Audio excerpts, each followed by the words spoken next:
अंतर्मन की पुकार। गंगा के किनारे बसा हुआ एक छोटा सा गांव था, देवपुर। बाहर से साधारण, मगर भीतर से रहस्यों और आस्था से भरा हुआ। इसी गांव में रहता था अर्जुन। पढ़ा लिखा, बुद्धिमान, लेकिन भीतर से बेहद अशांत। अर्जुन के पास सब कुछ था, अच्छा घर, सम्मान, पैसा। फिर भी हर रात उसके मन में एक ही प्रश्न गूंजता रहता, मैं कौन हूँ और मेरा जीवन किस लिए है। बचपन से ही अर्जुन को मंदिर, पूजा, साधु संतों से कोई विशेष लगाव नहीं था। उसे लगता था कि ये सब कमज़ोर लोगों के सहारे हैं। लेकिन पिछले कुछ वर्षों से उसके भीतर एक अजीब सी खालीपन की अनुभूति होने लगी थी। वह हंसता था, बोलता था, पर भीतर कहीं कुछ टूट रहा था। एक रात उसने सपना देखा। वह अंधकार में खड़ा है, चारों ओर शोर है, मगर कोई आवाज़ साफ नहीं। तभी एक धीमी सी आवाज़ आई, तू बाहर बहुत ढूंढ चुका, अब भीतर देख। अर्जुन घबराकर जाग गया।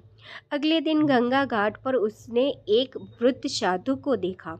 साधु की आंखों में अजीब सी शांति थी। अर्जुन न जाने क्यों उनके पास बैठ गया। साधु मुस्कुराए, तुम प्रश्न लेकर आए हो, उत्तर नहीं।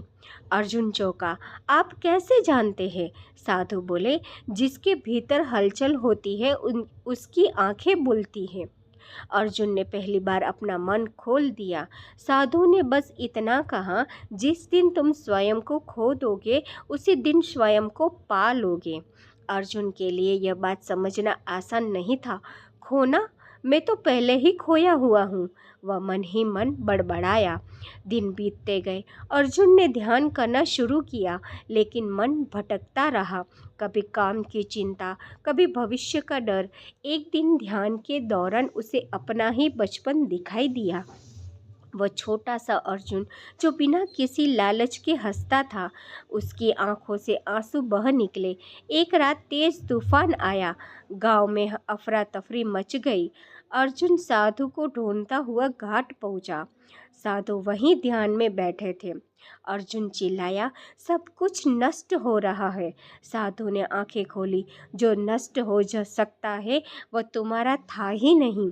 उसी क्षण अर्जुन को भीतर कुछ टूटता हुआ महसूस हुआ, उसका अहंकार।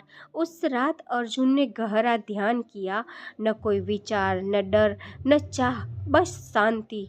उसे अनुभव हुआ कि वह शरीर नहीं है, नाम नहीं है, पहचान नहीं है, वह सिर्फ चेतना है।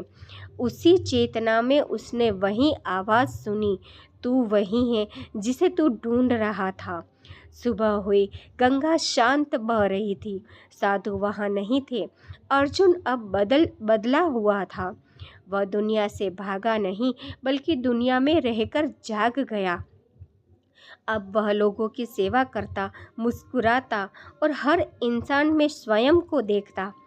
अंतिम संदेश अर्जुन समझ चुका था, आध्यात्मिकता मंदिरों में नहीं, ईश्वर आकाश में नहीं, और शांति बाहर नहीं, वह सब हमारे भीतर है। कहानी पसंद आए तो चैनल को लाइक, सब्सक्राइब और कमेंट करना ना भूलें। Thank you for watching.